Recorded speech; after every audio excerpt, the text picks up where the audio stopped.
Hello, family of loved ones. This is day 23, Proverbs 23. I want to share with you the wisdom from verse 17.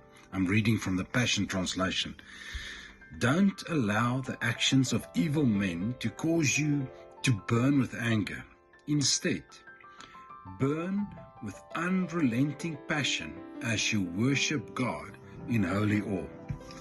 Now, in our country, all over the world, but in our country, it's sometimes so obvious how people do wrong, especially leadership in our country do wrong and then just seem to get away with it.